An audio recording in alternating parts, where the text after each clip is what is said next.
Welcome to the History of North America. I'm Mark Vinette. Fishing was vital to Iroquois subsistence and way of life. Let's learn more from the Iroquois History and Legends podcast. Iroquois History and Legends. How they lived. 5 nations. Hunting, fishing, and agriculture. Are you ready to go fishing? Yes, I'm ready to go fishing in a whole bunch of efficient ways. They had some pretty advanced techniques to really pack in the fish. They had ways to catch thousands of pounds of fish. Some fish that even weighed up to 300 pounds apiece. We're talking about the sturgeon, but also salmon and trout, rainbow trout and pike and pickerel and eels and walleye. All these fish that they would catch. So their fishing, a lot like their hunting, could take large amounts of people, almost the whole village in certain situations.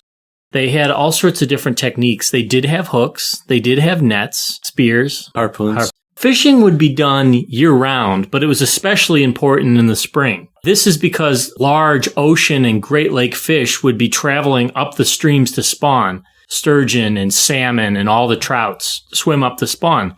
Also, you have to remember, all these huge fish, they'd be basically unreachable when they were off in the lake. You'd have your hook and you might be able to catch one salmon here and then. But the amount that they need, much like the deer, you got to get 120 deer in one swoop if you're going to make it worthwhile, 300 people coming out and putting this much work in.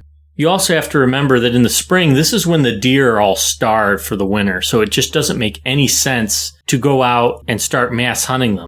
So catching fish, if you can catch enough 50-pound fish, you can make up for deer. Also, fish are almost all meat. They would have fishing stations or hunting stations. Your hunting land could be 100 miles away from your village where you leave for several months. So they would have these fishing stations. And the best way that they had for fishing was what we in the Western world known as fishing weirs. There were 2 different types. If you look up fishing weir, a lot of times you'll find Algonquian or even different tribes further to the south, these huge long palisades. The Iroquois tended to use stone. And what these were, picture hunting the deer in the V-shaped palisades. They had the same concept, but in the water, where you would line stones if the water was relatively shallow where you could do it, and you're going to create this big funnel. Then at the end of the funnel, you could do 2 things. One was called a trap basket, basically a long woven basket, a long stick, 6 to 10 feet long, that's a little wider on one end and goes down to a point where the water can run through, and you would put this right at the end of the fishing weir and catch the salmon and the other fish that came through. Another way you could do it is create basically a palisade box where you could stand up and just wait for all the fish to come get stuck in it and then just start harpooning them as they come in. And then harpoon them, put them up in a basket, take it to shore, and just do that all day long. At the falls of the river, where the water is shallow and the current is strong, the Indians used another kind of weir thus made. They made a dam of loose stones where there's plenty on hand, quite across the river, leaving 1 or 2 or more spaces or tunnels for the water to pass through, at the mouth of which they set a pot of reeds woven in the form of a cone, whose base is about 3 foot and perpendicular 10, into which the swiftness of the current carries the fish and wedges them fast so they cannot possibly return. So they would literally make these V-like structures just like in deer hunting out of either rocks or palisade sticks inside the water and funnel all the fish to it. Another thing they could do is once they had this built, they could have people go upstream and start splashing around and walking down the river making noise to scare all the fish down. In which case they could just channel them in and spear them or get them into the trap baskets and take them out. When you think of a harpoon, not only was it just like a stick with a point, they would carve it or put bone in it in such a way that it was like a tri-podded claw with another one coming up the middle. And so you would harpoon it, and then these 3 claws would reach in and hold it in place so that you could pull it up and it wouldn't slide or slip off. Now, Benjamin Franklin said that fish are like guests. They stink after 3 days. So you've got all these fish that you've caught. What the heck are you going to do with them? Some of these fish are huge. The sturgeon migrating up, they would weigh 300 pounds. Picture a black bear. That's a fish the size of a black bear. So I don't think you're catching that in a little basket trap. That you're probably doing a spear with a line on it and pulling them into shore. But you have all this fish meat, which goes bad a lot faster than deer and other red meats. You don't have a fridge. They didn't use salt. So what do you do? What you do is you slice it up thin, and there were a couple ways to do it.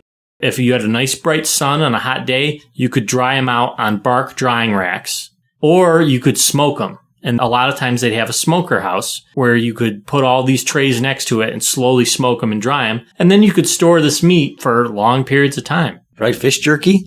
The men tended to do most of the fishing, but the women would come along because once the fish are caught, this was something they both did. It wasn't the men are like, okay, I'll catch the fish and then you can gut them and dry them. This was something that they would all do together, and it would be a lot of work.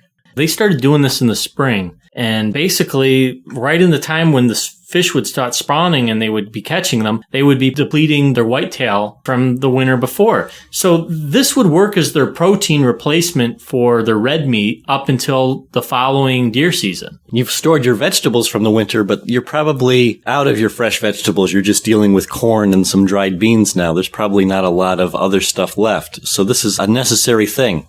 An Ontario Lake fishing station was excavated recently, and it was found that the fish gathered were basically spring and summer spawning species. And this really coincides with what we already said about them hunting the deer in the fall because they're at their fattest. It's spring now, so there's no point in getting the whole tribe together to go out and hunt deer. So now they're getting the whole tribe together and they're going up to the river and they're mass hunting salmon and run-of-the-mill eels and these other fish. Now, the fish, they'd be dried and processed on racks and smoked, but what they could also do is boil them and let the oil rise off the boiled fish and skim them and store them in gourds just like you would like nut oil. And you'd save that omega fish oil for your cooking and for other things. They had other ways of fishing too. Besides fish weirs, they also had nets and they did have hooks and they had harpoons for just spearing and they had hemp nets. How long have they had the technology to weave this hemp and make nets? Hemp net fragments were found in Ontario, and they were carbon dated from 6th century BC.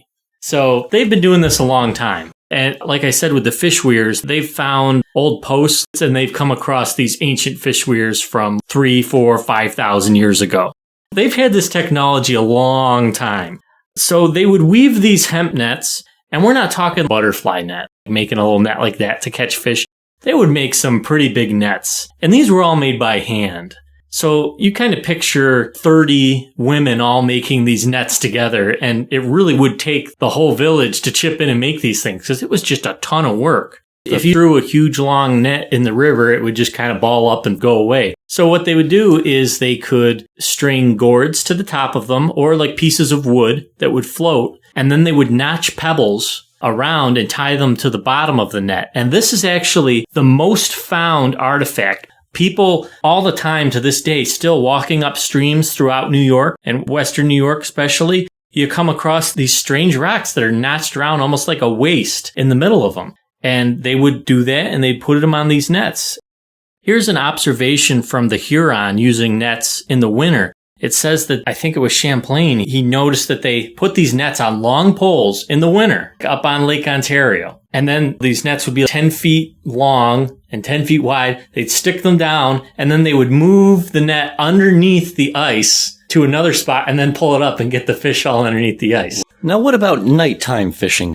Fish, just like today, they're attracted to bright, shiny things, so they had a technique where they could go out with their torch in their birch bark canoe and stick it out over the boat, and then all the fish would come up to it, mesmerized by the light, and then you could harpoon them. They knew the tricks and tools of the trade to survive. They would make hooks out of bird bone normally. There were certain bones in the bird that were like V-shaped, so it'd be very easy to just sharpen a point on them and cut a little barb so that you've got a nice, easy, strong hook. You wouldn't want to use stone. It cracks too easily. Bone is flexible but yet firm. So bone worked very well for making fish hooks.